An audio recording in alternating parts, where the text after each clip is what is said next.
Questions. Okay. Yeah, I guess if anyone has any questions, okay, girl, hey.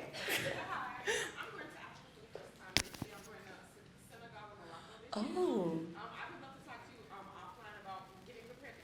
Yes, okay, yeah, let's do it and have fun. I want to go to synagogue too. Yes. Oh, yes. Okay, so Hana Beauty is an all-natural skincare line. I actually launched it in March in 2017, so it's coming up on a year. Like I said, I started making shea butter like 4 years ago, just for self-care and whatnot, and because I was like, I don't know what's in all these skin stuff, and I need to know what's on my skin. So I started making my own products, and with the love and stuff from my family and friends and pushing me to like put it out, I did. And so I launched it in March, and we sell shea butter, shea bombs, exfoliating bars. It's really great because I make it. No, but it is. It's all natural things. So all the things that are put in there are meant for your body. And I continually like made a lot of batches and different things to make sure that it's doing all the stuff that we really want our skincare to do. You know, you don't really put on lotion to continue to put it on every single like 30 minutes. No one wants to be ashy. Like, I don't know. No one wants to be ashy, okay? Talking, not just like black people, talking about everybody. No one wants to be ashy, you guys. So no one wants dry skin. And so it's meant, anyone can use Hana. But when I make the products, the person that I was thinking of was myself. And I don't know if you see me, I'm a black woman. So when I think of the products and the people that I'm thinking of are women of color, are black women. And I always want to make that like a really big note, because there's not a lot of products out there that tell us that they're being made for us.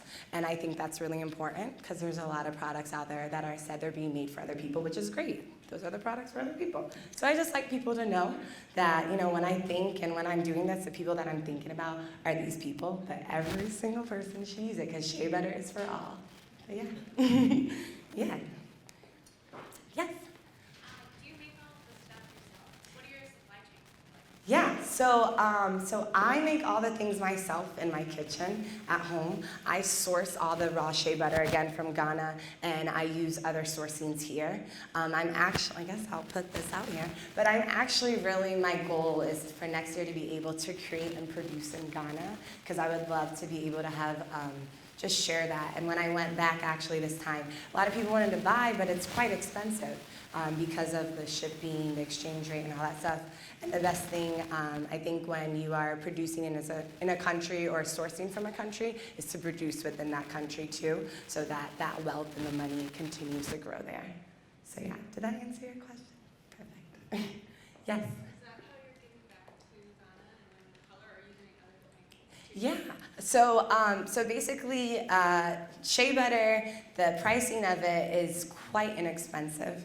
And like we saw, all the work that goes through it. So I'm doing more social enterprising things with the women. So it's not just like the Katarga woman by themselves. It's like we're working together to get better machines that they can use to be able to actually have a consistent source of income. So like the last time I came, bringing a new buyer that maybe wants to buy from them, and actually paying fair trade, which even that is not like the biggest, amount, but still being able to meet those requirements.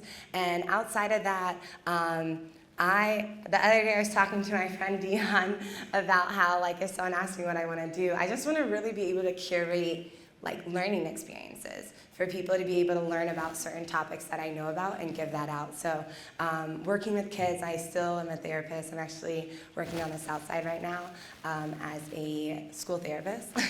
And I just want to continue being able to use like my gifts or talents to be able just to teach people about the different things that I know.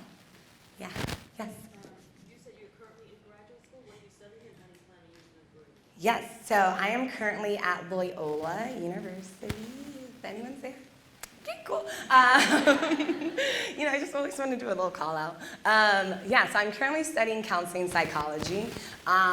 What am I going to do with my degree? Girl. So I think that my degree in counseling psychology has helped. I was teaching full-time and going to grad school full-time. It's my last year in grad school. I'm over it. One thing that was really great about grad school and teaching at the same time, I was able to use those skills that I was learning right away. So all the skills that I've learned from grad school, I want to continue to use them. I want to be able to give that type of care and talk about social and emotional learning, talk about counseling in places that we usually don't talk about it. I want to be able to go back to Ghana and do therapy work there, but not in just like the one-on-one situation, because that's not how therapy is for other people all the time. Therapy usually happens in groups and you're having conversation. So being able to facilitate those experiences using themes and approaches that I learned with the $20,000 that went to Loyola every year. Just kidding. But using all those things in those type of spaces where people can get that information and they don't have to go spend all that money to get those skills. But that's how I want to be able to use my, yes. So, great presentation. Oh, thank you.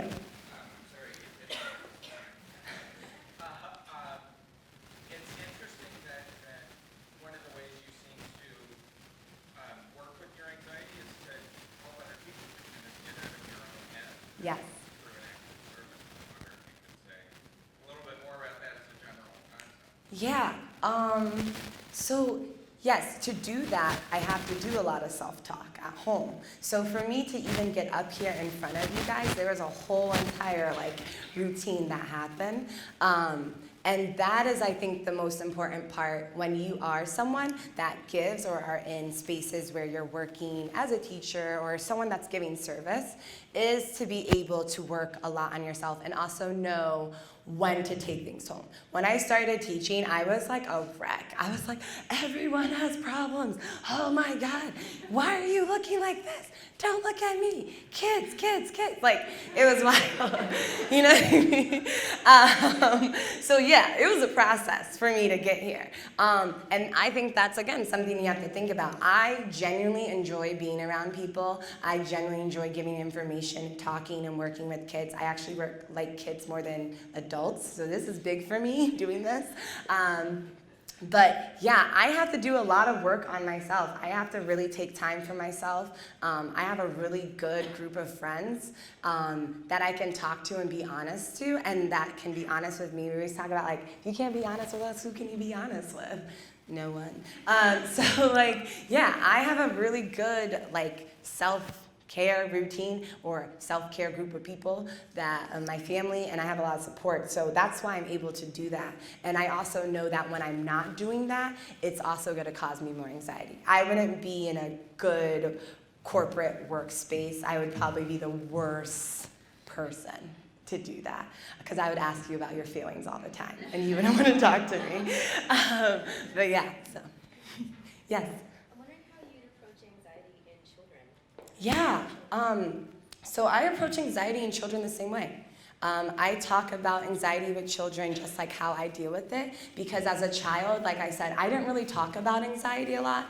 I was one of those kids that was really happy, and I did a lot of sports. I did a lot of things. My parents gave me a lot of opportunities to put myself out there, and I was quite confused actually as a child of why I was so anxious a lot, and I didn't really talk about it. So I just thought it was this weird thing of why I would get so panicky over something.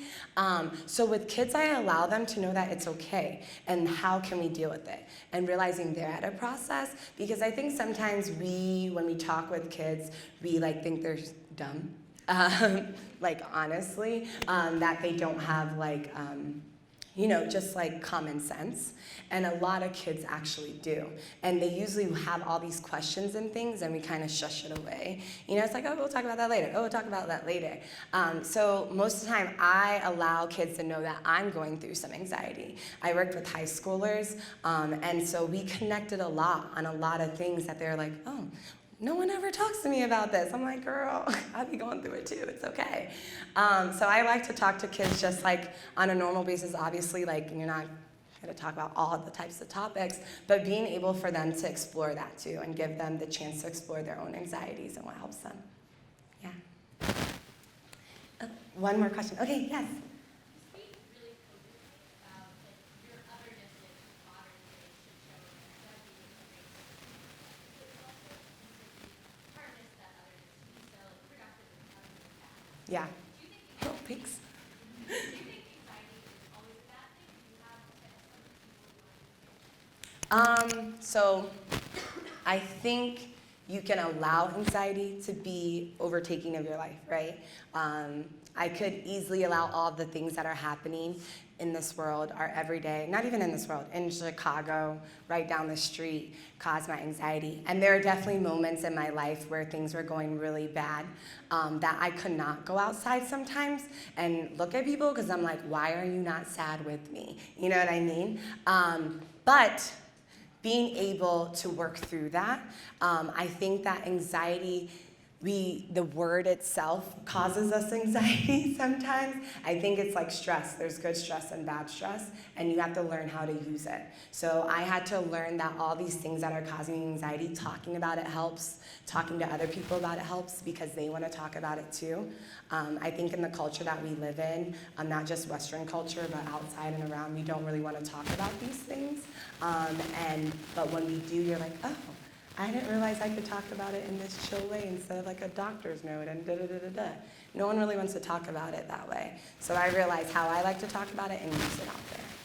Did that answer? Okay. Thank you. Thank you.